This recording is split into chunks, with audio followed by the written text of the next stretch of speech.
Ava Christoph. Olga Christoph, is that your name? It is. Ava Christoph? Yes. Do you understand English? Yes, we do.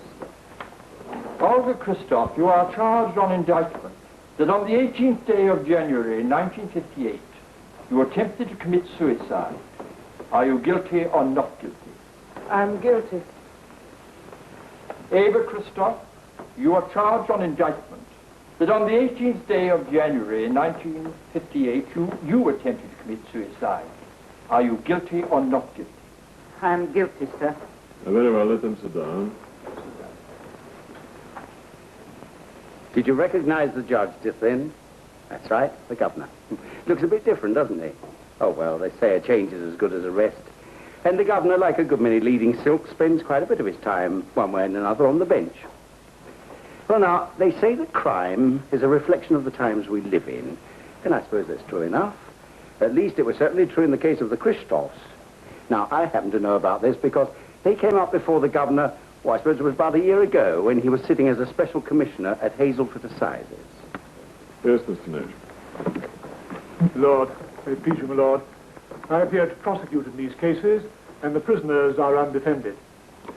My lord, I realize it is not the accepted practice to try two prisoners on separate indictments at the same time, but in view of the fact that they have both pleaded guilty, and that both cases arise out of the same circumstances, perhaps on this occasion it would be a saving of time. I quite agree, Mr. Nash. If your lordship pleases. Very little is known of their background, my lord, but they first came to this country some 14 to 15 months ago at the time of the Hungarian uprising, and no previous convictions have been recorded against either of them. Since leaving the refugee hostel in June of last year, their movements have been erratic. They lived in a succession of furnished rooms in various parts of London, staying longest with a Mrs. Gordon of Wandsworth, and eventually, shortly after Christmas, taking up residence with a Mrs. Walters of 19 Galway Close, Hazelford, where they lived until the time of this offence. Both Mrs. Gordon and Mrs. Walters described them as quiet but retiring, with no friends, apart from one man who came to see them on several occasions. You can keep it short, Mr. Nash. I am acquainted with the facts. If your lordship pleases. I have nearly finished. On January the 18th this year, this Mrs. Walters returned home from a party shortly before midnight. On entering the house, she immediately detected a strange smell of gas, which she traced to the prisoner's room. She was unable to get any reply from the prisoners, and at once made contact with the police. My lord, shortly afterwards, Inspector Ireland arrived and forced the door to find Miss Christoph and her mother both unconscious. The mother on the floor, the daughter in bed. One moment. In bed or on the bed? In the bed, my lord. Very well, thank you. On removal to hospital, they were both found to be suffering from coal gas poisoning. Emergency measures were immediately taken by the hospital, as a result of which, happily, they have both since made a complete recovery. Well, my lord, there briefly are the facts in this strange and tragic case. Neither prisoner has vouchsafed any explanation for all this incident to the police, but on being charged and cautioned, the prisoner Olga Christoph said, "It is my fault. I suggested it. It was the only thing to do." My lord, I will now call Inspector Ireland. Sir Ireland, will you go into the box, please? I swear by Almighty God that the evidence which I shall give, the truth, the whole truth, and nothing but the truth. Thomas Ireland, Detective Inspector, attached to Hazelford Police Station, my lord. Are you able to assist his lordship at all, Inspector? My lord. Olga Christoph is 29 years of age, my lord. Eva Christoph, the mother, is 52. They came to this country sometime in November 1956. After a period of resettlement, Miss Christoph obtained work for a small firm of industrial research chemists, Watson and Company of St. Mary Axe, on their research staff. She's a qualified chemist, my lord, with a degree at Budapest. They give her the highest possible character. Had they enough to live on, or were they pretty hard put to it? Things were pretty tight, sir, but I understand there was no actual hardship. So hunger and want wouldn't have been a possible motive for taking their lives or trying to take them? I hardly think so, my lord. Loneliness, perhaps? Possibly, my lord. I just don't know. I have been quite unable to find out anything. Neither prisoner has given us any help on that aspect of the matter. As regards the actual offense, Olga Christoph has given us all the help she could. But no hint of a reason, my lord. What about the mother? She has said nothing whatever since her arrest, my lord.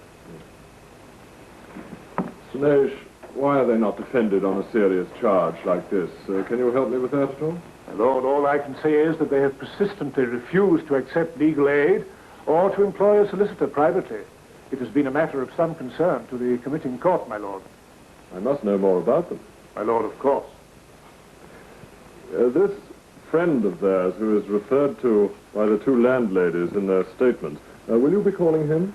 No, my lord. Inspector Allen has been unable to locate him. You have no idea who he is? No, my lord. But isn't it more than a little odd that a man who apparently visited them regularly should completely disappear from the scene as soon as all this happened? The whole business is odd, my lord. It has given us a great deal of worry. Yes, I can well appreciate that. Yes, Mr. Nash. Inspector, you were present when Miss Christoph regained consciousness in the hospital, were you not? I was, sir. What was her state of mind at that time? Quite terrified, sir. And her mother? The same, sir. Why, do you suppose? Seemed quite unreasoned, sir. As soon as they realized who we were, it was quite impossible to proceed with any inquiries at all. Because you were a policeman, do you mean you say? That was the impression I got, my lord, certainly. Could they have thought that you were some form of Gestapo? I don't mean from your treatment of them, of course, which I'm sure was impeccable. Thank you, my lord. But refugees with a bitter experience of secret police methods behind the Iron Curtain might be forgiven, mightn't they, for showing terror at the mere mention of the word police? I quite agree, my lord. Do you think that's a possible explanation for their silence? I think it's very possible, my lord. It is quite obvious to all of us that sometime, somewhere, they'd had a pretty rough time. Yes. Well, thank you, Inspector, that's all. Thank you, Inspector. Mr. Nash, I'm not at all happy about this. I respectfully agree, my lord. Neither am I. Which of them speaks better English? Lord, I'm instructed that the daughter, Olga, speaks very good English indeed. Very well. Olga Christoph. Now, you are obviously a woman of education. You must believe me when I say that there are no secret police in this country, no purges, no forced labor camps. You are free to hold any political opinions or none. I know. Very well. Now, I want your help in this. I want your help because without it, I can do very little to help you. So will you please have a word with your mother and make up your minds to tell me why you did this? Holger, nebbitin. Holger, nebbitin. Mercer, bodo, you don't nebbitin. I was afraid of her. But I believe you. I will tell you. Good. Do you wish her to take the oath, my lord? I think that will be best. Very good, my lord. Usher.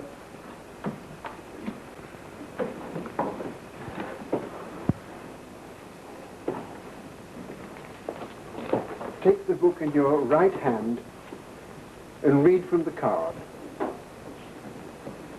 I swear by Almighty God that the evidence which I shall give shall be the truth, the whole truth, and nothing but the truth. Very well. Now, Miss Christoph, try not to distress yourself. Forget all these people here and just talk to me, do you see? And tell me in your own way, and as briefly as you can, what lies behind all this. How did it all begin? We are Hungarians. Whatever's happened to us now has really started in Budapest in 1956. When the fighting started, our father went to fight for our freedom. He was a very gentle man. Of course, he didn't know how to take care of himself. Very first day, he got terribly wounded. My mother, seeing him, ran out, but before she could reach him, he died. It was the only liberation my father knew. That very night,